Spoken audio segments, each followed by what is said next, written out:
பாதைக்கு வெளிச்சம் நிகழ்ச்சிக்கு உங்களை அன்புடன் வரவேற்கிறோம். எமில் ஜெபசிங் அண்ணன் எழுதிய இயேசுவின் 40 கேள்விகள் என்ற புத்தகத்திலிருந்து லெந்து கால சிந்தனைகள்.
சிந்தனை 10.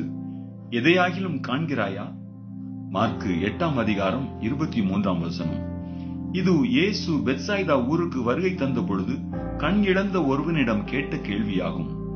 பின்பு இயேசு பெத்சாய்தா ஊருக்கு வந்தார். அப்பொழுது ஒரு குருடனை அவரிடத்தில் கொண்டு வந்து அவனை தொடும்படி அவரை வேண்டிக் கொண்டார்கள்.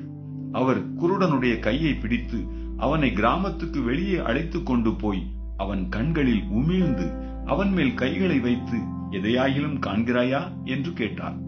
அவன் ஏறிட்டு பார்த்து, நடக்கிற மனுஷரை மரங்களைப் போல காண்கிறேன் என்றான்.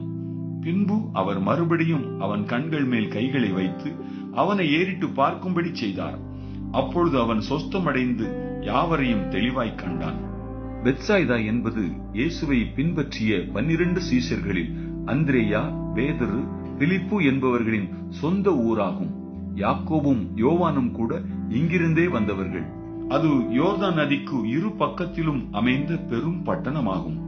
மகா அலெக்சாண்டர் என்ற பேரரசனின் தகப்பனாராகிய பிலிப்பு என்பவர் பெத்சாய்தா பட்டணத்தை மேலும் அழகுபடுத்தி தன் மகளின் பெயரை இணைத்து பெத்சாய்தா ஜூலியா என்று இப்பட்டணத்திற்கு பெயரிட்டிருந்தார்.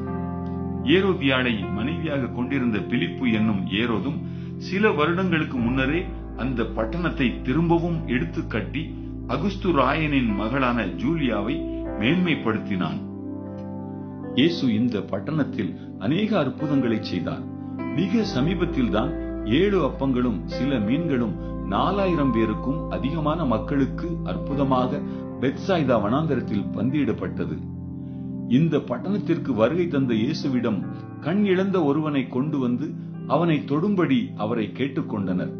மனிதனின் அகத்தேவையை அறிந்த தேவன் எவரின் புறத் தேவைகளையும் உடனே சந்திப்பது இல்லை. ஒரு கேள்வி கேட்டு உண்மை பதில் வருகின்றதா என்பதை அறிந்த பின்னரே உதவிக்கரம் நீட்டுகிறார். தானாக தன்னிடம் வருகிறானா அல்லது பிறர் வற்புறுத்தி தன்னிடம் வருகின்றானா என்பதை அறிந்த பின்னரே இயேசு ஆசீர்வாதம் அளிக்கின்றார். எனவே பிறரால் கைப்பிடித்து கொண்டு வரப்பட்ட அவனை தன் கையால் பிடித்துக் கொண்டார். அநேகருக்கு நடுவில் நின்ற அவனை ஊருக்கு வெளியே தனிமையாக அழைத்துச் சென்றார். புறக்கண்களை திறப்பதற்கு முன் அவனது அகக்கண்களை திறக்க வாஞ்சை கொண்டார். அகக்கண் தெளிவாக இல்லாவிட்டால் தான் ஒரு பாவி என்பதை எவராலும் ஒப்புக்கொள்ள முடியாது. பாவத்திற்கு மன்னிப்பு பெறாவிட்டால் பரம தகப்பனின் தரிசனம் பெற முடியாது. ஆவியாக இருக்கும் ஆண்டவரை யாரால் அகக்கண் திறக்காமல் அறிந்து கொள்ள முடியும்? தனியாக அவனை அழைத்து சென்றதற்கு காரணம் அவனது வாழ்வின் அந்தரங்கங்களை அனைவருக்கும் முன்பாக அல்ல, தனியாக அவனிடம் பேசி அவனை உணர்த்த வேண்டிய அவசியம் இருந்தது. காரி துப்பக்கூடிய அளவில் அவனது மறைவான வாழ்க்கை இருந்ததினால் அவன் கண்களில் உமிழ்ந்தார். அதன் பின் அவர் அவனிடம் ஓர் கேள்வி கேட்டார். எதையாகிலும் காண்கிறாயா? என பரிசுத்த மார்க்கு 8:23 வருவதே அந்த கேள்வியாகும். அதற்கு அவன் கொடுத்த பதில் மனுஷரை மரங்களைப் போல் காண்கிறேன் என்பதாகும்.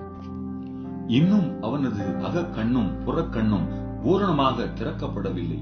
மனிதரை மனிதராக காண முடியாத, நடத்த முடியாத பெத்சாய்தா ஊரை சார்ந்தவன் அவன். பெத்சாய்தா பட்டணமே உனக்கு ஐயோ என்று பின்னொரு நாள் அர்த்தம் இல்லாமல் இயேசு அந்த பட்டணத்தை பார்த்து கூறவில்லை. மனிதனை மனிதனாக பார்க்க, மதிக்க, நடத்த இயேசு விரும்புகிறார். அவனை மரங்கள் மிருகங்கள் போல் பார்க்க, நடத்த அல்ல, தேவனால் தன் சாயலில் சிருஷ்டிக்கப்பட்ட சிருஷ்டியை அவரால் சிருஷ்டிக்கப்பட்டது போலவே பார்க்க, நடத்த இயேசு விரும்புகிறார். புற அலங்காரங்கள் பெரும் அழகாக தெரிந்தாலும் புற தோற்றத்தின்படி மனிதனை இயேசு தீர்ப்பு செய்வது இல்லை. அக அழகே உண்மையான அழகு. இருதயத்தின் நிறைவே வாயின் அறிக்கை. அவனது வாயின் அறிக்கை மனிதர்கள் மரமாக தெரிந்ததே ஆகும். எனவே இன்னும் ஒரு முறை இயேசு தன் கையை வைத்து ஏறிட்டு பார்க்க கூறினார். குனிந்து குனிந்து பார்த்த அவனை நிமிர்ந்து பார்க்க கூறினார். கீழிட்டு பார்த்து வாழ்ந்து வந்த அவனை ஏறெடுத்து பார்க்க கூறினார். உலக உல்லாசங்களை நாடி வாழ்ந்த அவனை உன்னதத்தின் மகிமையை நாடி வாழ கூறினார். இயேசு கூறியபடி செய்ய அவன் தன்னை அர்ப்பணித்தான். மனிதரை மனிதராக தெளிவாக அப்பொழுது பார்த்தான். பரிபூர்ண சுகம் பெற்றான். தூய அகம் பெற்றான். மனிதரை மதிக்கப்பட வேண்டியவர்களாகவும் மரியாதைக்கு உரியவர்களாகவும் அகத்தேவை நிறைந்தவர்களாகவும் காணவும் உதவவும் கண்களை ஏறெடுத்து பார்க்க வேண்டும். வாய் சாட்சி பகர வேண்டும். மகா கிருபையும் அன்பும் நிறைந்த எங்கள் பரலோகத்தின் தூய தகப்பனே, எங்களுடைய வாழ்வில் ஒவ்வொரு நாளும் நீர் எங்களுக்கு போதுமானவராக இருக்கின்றீர் ஐயா. நாங்கள் உம்மை விட்டு தூரம் போனாலும் என்னுடைய மகனே மகளே என்று சொல்லி எங்களுடைய கரங்களை பிடித்து ஒவ்வொரு நாளும் பத்திரமாய் நடத்த வேண்டும் என்று நாங்கள் நோக்கி செபிக்கின்றோம். எதையாகிலும் காண்கிறாயா என்று சொல்லி உம்மிடத்திலே அழைத்து வரப்பட்ட கண் தெரியாத அந்த மனிதத்திலே நீர் கேட்கின்றீர் கர்த்தாவே.